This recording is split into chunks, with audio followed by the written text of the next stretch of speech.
Y justamente lo anunciado, estamos con el reconocido abogado Luis Herrera, especialista en gestión pública, porque queremos comentar un poco qué es lo que se viene de aquí en adelante. Doctor Herrera, gracias por estar con nosotros aquí en Estación Central.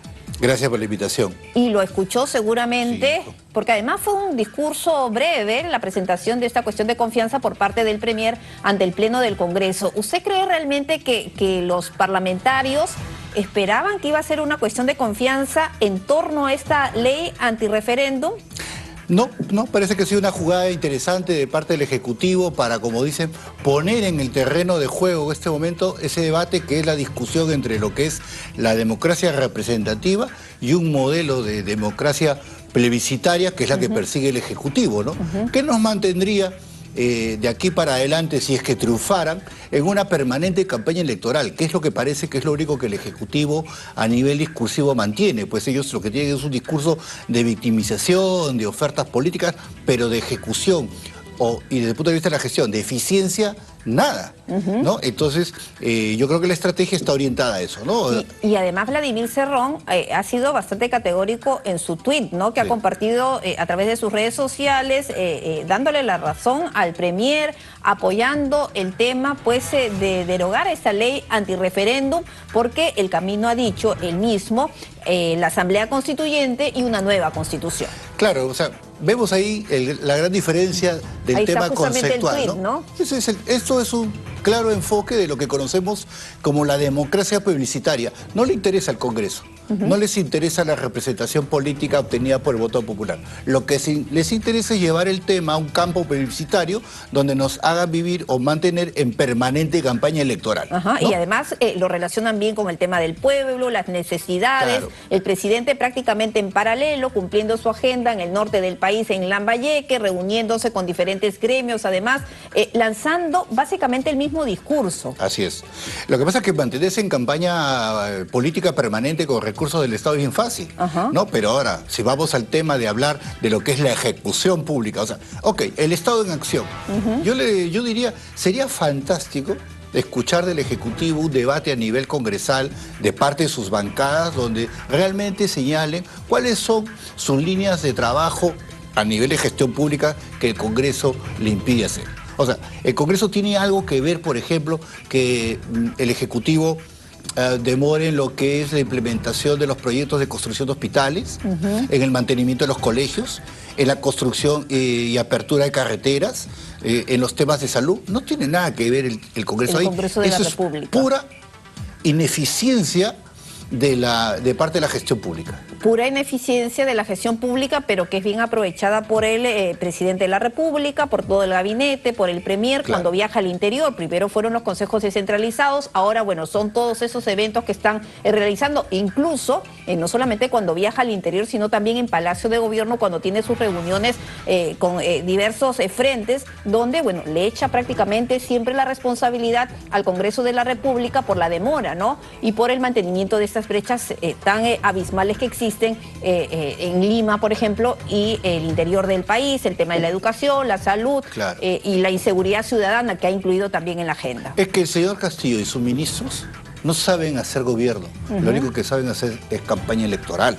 Y eso es lo que están haciendo, ¿no? O sea, esos discursos de victimización, viajar a nivel nacional para decir que no dejan hacer cosas, en el fondo son campaña abierta, ¿no? En la práctica, yo he estado, como usted sabe, en el sector interior y tuve el desagrado de escuchar, pues, al primer ministro decir que había cambiado el ministro porque no había un plan de trabajo, cuando en la realidad se le había presentado el plan de trabajo.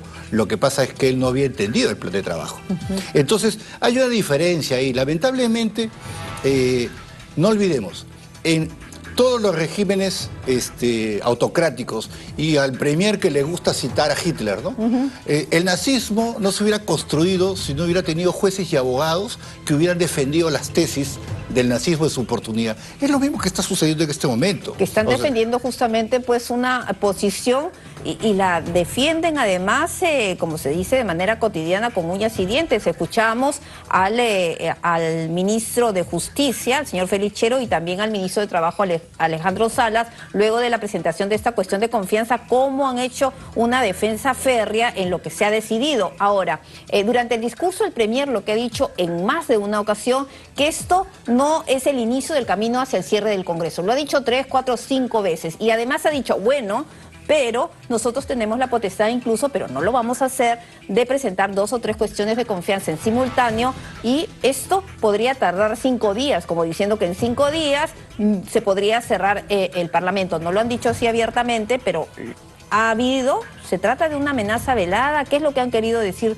con esta parte del discurso? Yo creo que es un mensaje a los congresistas que de una u otra manera quieren captar para el apoyo. ¿No? Porque quieren quedarse los 5 años, que no claros, quieren perder la curva. Claro, hay gran parte, es el sentir general lo que se ha podido percibir, dada pues el bajo nivel de debate que tienen gran cantidad de congresistas, que lo único que persigue es quedarse los 5 años y seguir manteniendo pues los ingresos de esos 5 años. ¿No? Claro, no solamente los sueldos, sino también la posición, los contratos que muchos de ellos están obteniendo y bueno, los intereses que se están moviendo a nivel del Parlamento.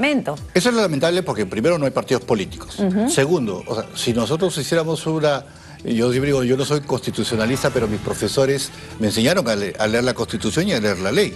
Entonces, el presidente se entiende que debe defender el modelo constitucional. Y el modelo constitucional del Perú es una república con democracia representativa.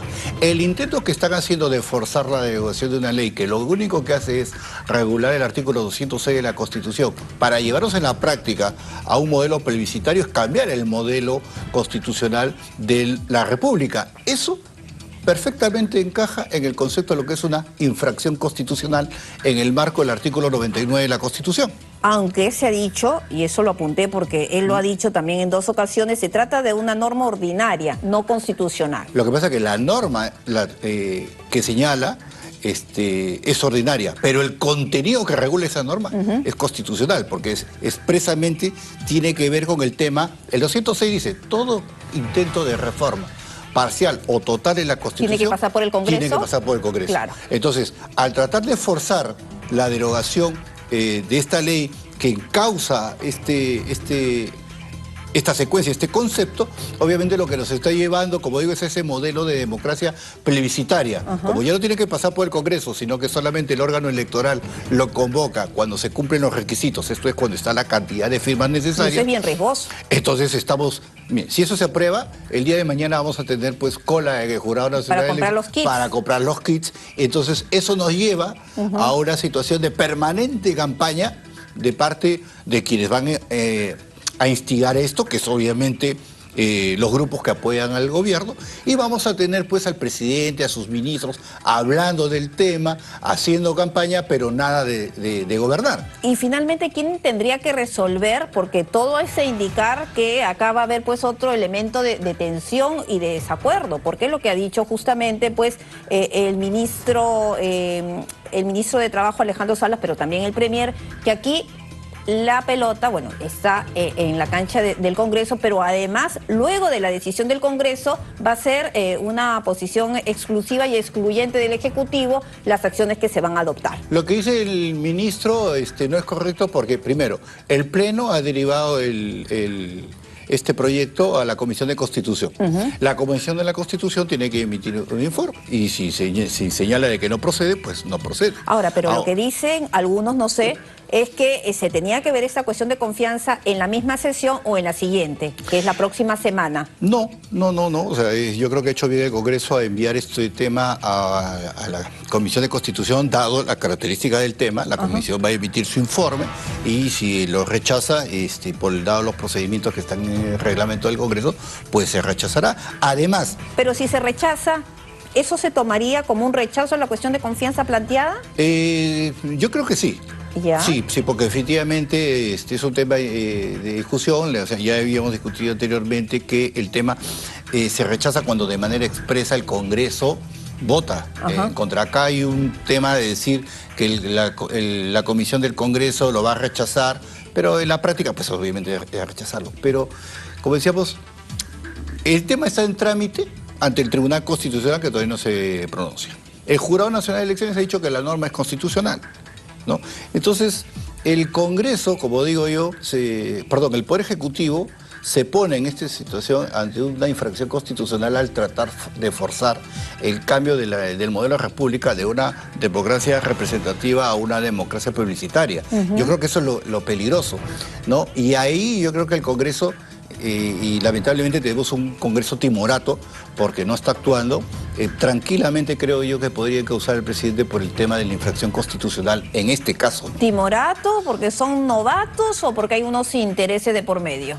Bueno, los hechos nos dicen de que hay ambas cosas, ¿no? Además de los niños, obviamente, porque no solamente estarían los 6, bueno, que están siendo investigados, ellos dicen que no, pero bueno, están siendo investigados como parte de toda esta organización, supuesta organización criminal, pero se dicen que habría muchos más, ¿no? Que es lo que hacen, pues, que la vacancia presidencial prácticamente cada día esté perdiendo piso. Como digo, esa es la desgracia de no tener pues partidos consolidados, sino de tener partidos que en los procesos electorales se dedican a convocar gente única y exclusivamente para que aporte las campañas y obtengan curules prácticamente financiando o pagando el puesto. Y eso es lo que genera que nos veamos no ante discusiones ideológicas serias, ante discusiones de programas de gobierno, sino ante una playa de intereses personales, individuales.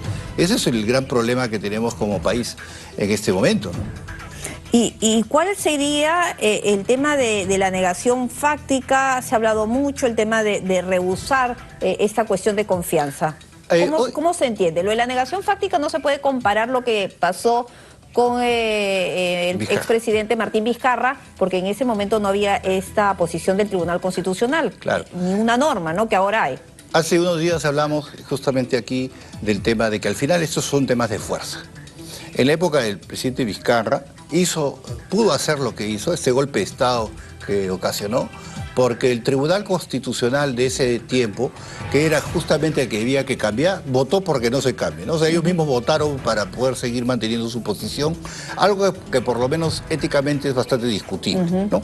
Además, no olvidemos la famosa foto de Vizcarra con los comandantes generales de las Fuerzas Armadas y de la Policía Nacional del Perú, que fue lo que terminó de decidir a esas horas cuál era la posición que tomaba, creo, la mayoría de instituciones, medios. Y que perdió piso la otra postura que estaba pues con Mercedes Arauz. En estos momentos, el Ejecutivo, tenemos otro Tribunal Constitucional, con otra composición. Otro presidente, otro ejecutivo con menos fuerza. Otro ejecutivo con menos fuerza, ¿no?